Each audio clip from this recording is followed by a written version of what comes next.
สบายดีเด้อพี่น้องสบายดีเบิดสุขูสุคนเนาะสบายนี้ยามเช้าพี่น้องหุ่นเสียงรถไถตื่นอยู่ทางนั้นก็เจ้ากระดำหน้าคือกันเนาะตอนนี้เฮาดำลงมาได้แถวนี่แหละพี่น้องแถวกกุงเนาะนี่แถวลงมาสุดนี่ก็เหลืออีกหาหายสุดท้ายพี่น้องหกทั้งหายหน่อยอยู่ในหลุมบนทนทางแล้วนี่ก็จังสีทาวอนว่าสิไปต่อพุ่นเนาะเอาสิไปต่อพุ่นแหละดำข้าวเจ้าปีนี้ใส่ข้าวเจ้าลายเก่า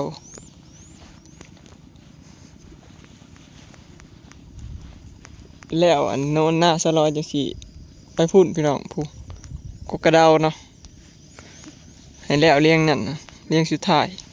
คันแล้วเลี้ยงนั่นก็แสดงว่าเฮาได้ครึ่งหนึ่งแล้วพี่น้องหน้าเนาะแล้วเลี้ยงหน้าพุ่น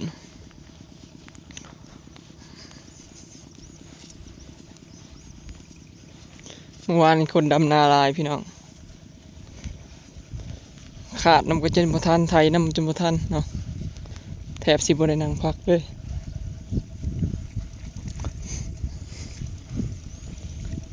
แล้วพี่น้องเฮาดำเมื่อวานนี้ฮอดไห้นี่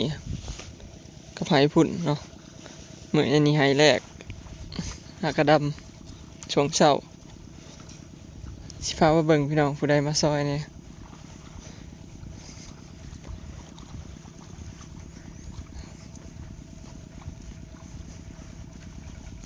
สบายดีจอยเป็นอะไรแข็งอยู่บ่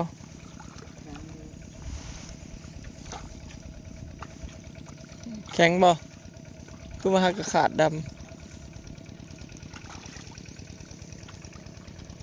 ไห้นี่ลงไปน่ะแข็งเบิดเลยอ่อนแต่ไห้เทิงทางหลังนี่แหละ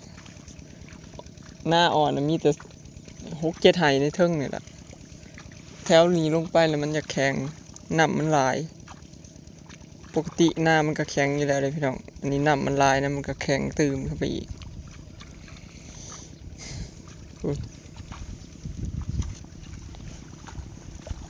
โอ้มือนี่ไม่ทำมาบ่พี่น้องเมื่อวานนี่บ่เห็นไปซอยไป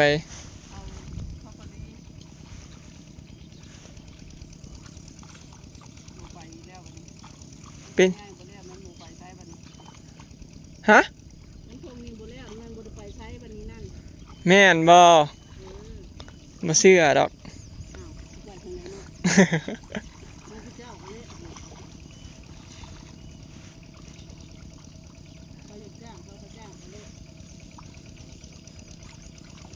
เมื่อวานนี่เราไปดำคอมเมนทารีพี่น้องมือหนึ่ง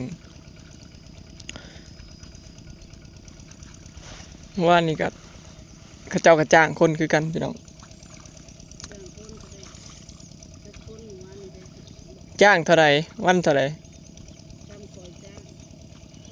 วัน200จ้างคนวัน200พี่น้องเขาจ้างอยู่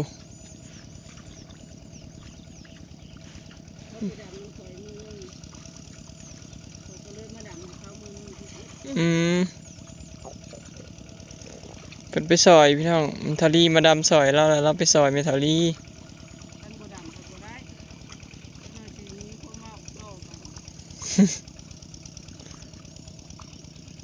ก็ไปซอยแล้วเขามาซอยเนาะเขาไปซอยเขาแล้วถึกได้ละ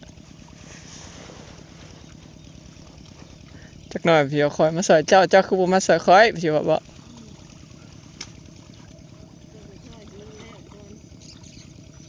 เมื่อวานนี้ก็บ่ทะเลินมาพี่น้องเพิ่นแบ่งกันไป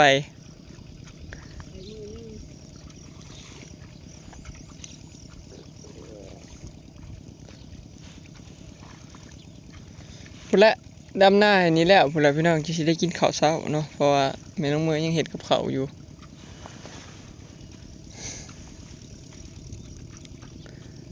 เริ่มแล้วพี่น้องนี่ยังสำนียังจิบเด้ต้องเก็บแห้งไว้นำแล้วเลี้ยงนี่แล้วเลี้ยงนั่นนะ พูนสิไปบุกนักหน้าหายาวอยู่ตะกร้าพวกพี่น้องเนาะแต่ละปีเนี่ยไปเมื่อยอยู่วันนั้นละคนไทยคนขาดกับแบบจนเหงาพุ่นละไทย2 คันคือปีแล้วนี่หน้าหายาวดำรักท้ายบัดนี้คนก็เริ่มเบิดแห้งอยู่เสียแล้วเอาไปเล่งอยู่พุ่นได้บัดนี้มันสิแล้วเลยแม่นบัดนี้คนลกกามันสิได้ร่วมกันหลายคนได้ไหมเท่าเฉพาะครอบครัวเฮากับป้าไป10 กว่าได้พี่น้องคันมาเบิดทุกคนเนาะป้าไป10 กว่าบัดนี้คนงานอีก6 คนคันเช้าแห่งแล้วลกกาเบิดกับบ่าวแหลนเบิดแล้วก็สิมาดำนำกันอีกเด้ปีแล้วนี่มารวมกันเบิดจนบ่ได้นั่งพักแม่เฒ่าไทยกับขาดโอ้เฒ่าสิจนบ่ได้เว้ากันจนแล้วนาข่อยไทยเจ้าขาดข่อยไทยเจ้าขาดอยู่โอ้ยเสียงรถไทยบึนๆเนี่ยพุ่นแล้วพี่น้องสิไปซึกนักอยู่พุ่นแล้วเนาะเดี๋ยวคนงานนั่นทั้งฝั่งอันหาคนน่ะก็สิมาร่วมอยู่พี่แหละบัดแล้วทั้งนั้นเนาะหน้าบ่เฮิงดอกนะพอดีแล้วชุมเฮาลงอันน่ะเลี้ยวแล้วเลี้ยงทางข้างๆนี่ก็พอดีแล้วเขาแล้วคิดว่าฮะดำคือเก่าแล้วสิให้เขานอนอยู่บ่เนาะ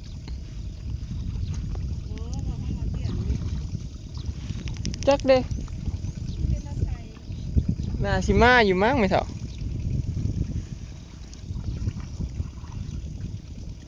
บ่หลายบ่เฮิงดอกหน้าเราเราบ่ได้เฮ็ดเบิดเผื่อซุมเฮาลงไปฮอดพุ่นก็พอดีแล้วเขาเจ้ามาคนงานแล้วก็คนงานหาคนรวมกันอยู่พุ่นละนี่นะให้ยาวพุ่นละบ่คิดว่าพี่น้องเดี๋ยวสิอัปเดตให้เบิ่งคุมื้อเนาะว่าไปฮอดไสแล้ว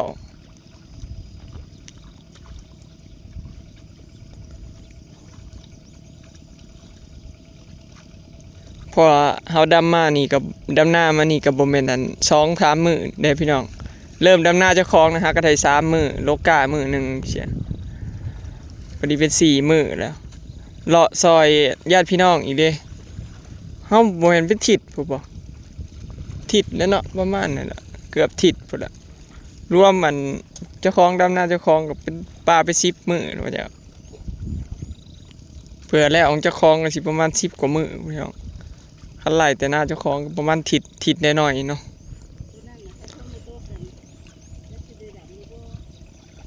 แล้วก็หน้าทงพุ่นอีกพี่น้องทงหน้าสลอยอยู่พุ่นที่เอาไปไถไว้อยู่พุ่นก็คันฝนบ่ตกก็บ่ได้ดำน้ำบ่อยู่บ่มีน้ำคันฝนตกลงมามือได้ก็สิหยุดทางนี้นะพี่น้องสิไปดำอยู่พุ่นพาบ่จอยไปซักหลุมบ่ถือเน็บไม้พุ่นอันบ่คลองถาฝนตกอยู่พี่น้อง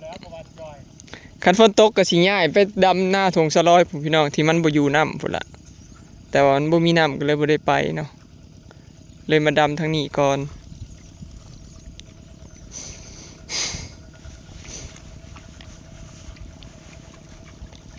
ใครแต่พูดแล้วเลยพี่น้องเนาะมีธรรมะแล้วก็สบายใจ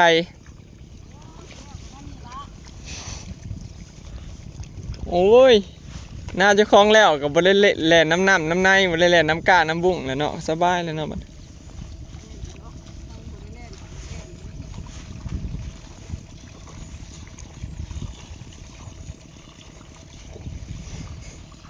หน้าบ้านนะจะไปเบิ่งอยู่ไม่เถอะงามอยู่งามอยู่บ่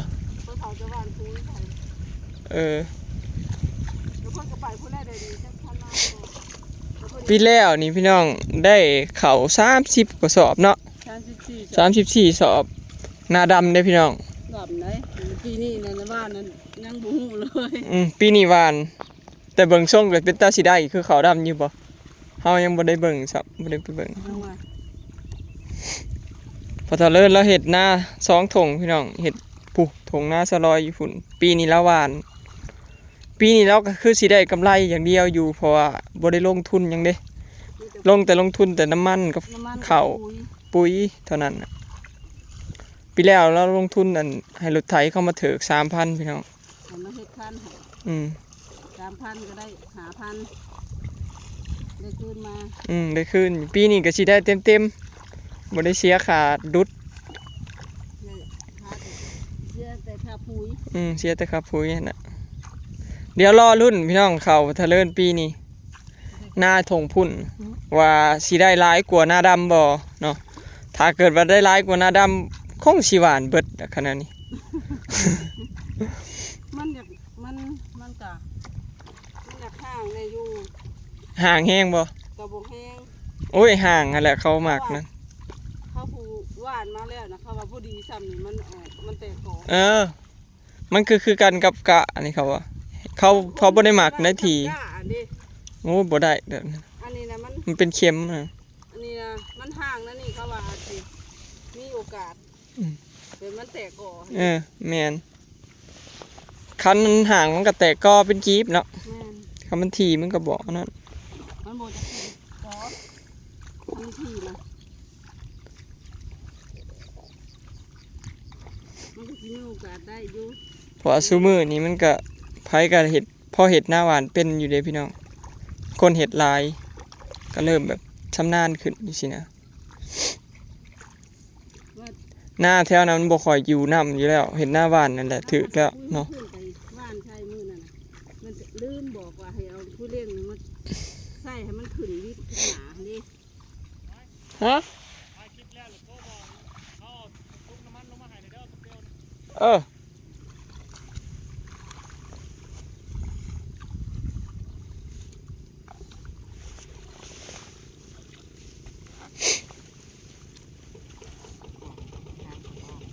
แล้วก็บอยถ่ารอรุ่นเบิ่งให้พุทธเลิศไปทำมาพี่น้องเพิ่นไปทางอยู่ในป่าเฮ็ดให้หวานข้าวใส่ปลูกถั่วดินไว้พร้อมมันงามมักแตงก็ได้ลามเครือบ่เลยมักแตงนะโอ้บ่ได้ไปส่องมึงเนาะมันลามเครือบ่ได้ลามใส่ขี้หนูบ่ได้ไหลมักแตงนะเราเฮ็ดให้นำเด้อพี่น้องเพิ่นไปทางปลูกให้จะคอยไปดึงหญ้ามือน่ะมือไปมืออันไปเน่งเชือกอ่ะเด้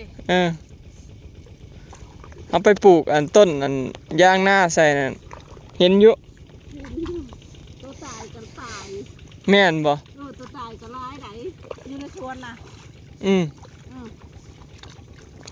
บ่ได้รดน้ำมันเนาะบ่ได้ไปเจาะเลยมันบ่แม่นดอกมันบ่เกี่ยวกับรดน้ำบ่รดน้ำบ่ได้รดเลยได้แต่ปลูกมันแท้ได้รดต้องรดเทื่อนึง2เทื่อบ่ได้รดเลยลืมมือนะว่าเพิ่นแท้ก็โฮดให้มันนั่นแม่นโฮดให้มันติดซะก่อนน้ำก็มีอยู่ในหันก็บ่ตักใช่บ่มีแนวตักลืม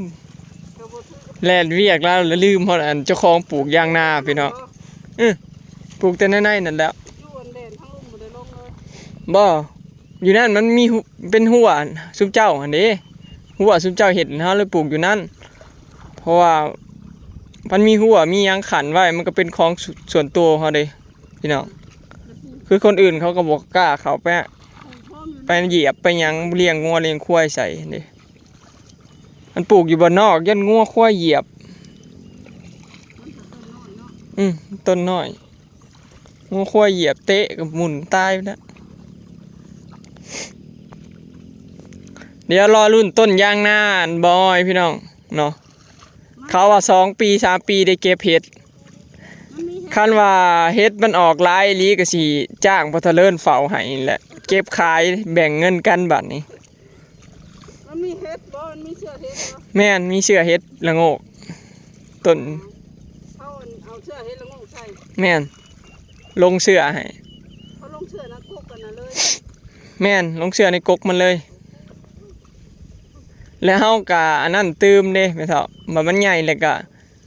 เอาเฮ็ดละโงกเอาหยังไปถิ่มใส่ก็ได้แบบเฮ็ดละโงกเฒ่าเด้เนาะเฮ็ดละโงกเฒ่าละโงกหยังไปถิ่มไว้จัก3-4 ดอกต้นละ3-4 ดอกจังซี่กับเวลาเขาเก็บเฮ็ดเขาก็ปะไว้ให้มันเป็นเสื้อปีหน้าได้แม่เฒ่าปะไว้จัก2-3 ดอกจังซี่นะเก็บเขาก็บ่ให้เสื้อแล้วเนาะจะคล้องแม่นอยู่เนาะแล้วคำมันหลายก็สิจ้างพุทธเลิศเฝ้าให้ยังวะนอนถ่าเก็บนอนเฝ้าเฮ็ดอยู่นะ ขายแล้วก็ปันกัน ขาดนั่นคุณบอก โอ้ยความคิดอันกว้างไกลเลยนี่ ก็เฮ็ดหัวไว้ตลอดนะแต่ว่า นั่นแล้วก็เป็นหัวอยู่สั้นแล้วเนาะสุมเจ้าเฮ็ดแล้วมันหลายปีแล้วเพิ่นมันสิหา บัดมันคือชูมันก็เป็นหัวและกบอันนี้กัน แม่นพอเราเลื่อนเราถากไว้ทางไว้ให้เรียบร้อยเลยเด้อพี่น้องหัวเราก็เฮ็ดไว้เรียบร้อยเฮามีแต่เสริมเอาซะนั่นอันใดฮักเพก็เสริมเอาเด้มันง่ายแล้ว อยากปลูกหยังก็ปลูก ไปแล้วก็คือว่าอยู่แล้วบ่แล้วเฮาก็เสริมไปเรื่อย แม่น ๆเฮาได้เฮ็ดอันแนวมันไว้ได้ดิ มันได้ทางแปลนสบายเลยเนาะกี่เนี่ยหกพี่น้องพอเราเลื่อนเฮ็ดแปลนกระเติดคักปะยังบัดนี้ โอ้ยน้ำอันนี้ น้ำมัน แมวน่ะ เออ เฮาบ่ได้เคยเข้าไปจักเทื่อนั่นน่ะมันหกมันน้ำลาย จูดนะจูดยังบ่หมดแล้ว น้ำลาย มันขึ้นเป็นหุ้นแล้วพันออกโลดบ่ต้องให้มันขึ้นมาก โอเคเนาะพี่น้องคลิปนี้ก็สิได้จบไปสำนี้เด้อเนาะจังได้ก็ฝากเป็นกำลังใจให้คือเก่าเด้อพี่น้องเนาะอย่าเพิ่งเบื่อกันเด้อเนาะมือใดก็ดำหน้ามือใดก็ดำหน้า มันบ่แล้วเนาะ เป็นกำลังใจให้กันก่อนพี่น้องเนาะบ่เกิน4มื้อเนาะคาดว่าน่าสิแล้ว แม่นบ่ แม่นบ่เกิน4มื้อแน่นอนเนาะเดี๋ยวคนงานมันรวมโตวกันกับเฉพาะญาติพี่น้องเขาก็หลายเด้เพราะว่ามันยากนำคนลกกะกับดำหน้านี่เฮายังแบบแบ่งกันอยู่เด้ก็มันยังเขิดกันอยู่เนาะไปแล้วพี่น้องสบายดี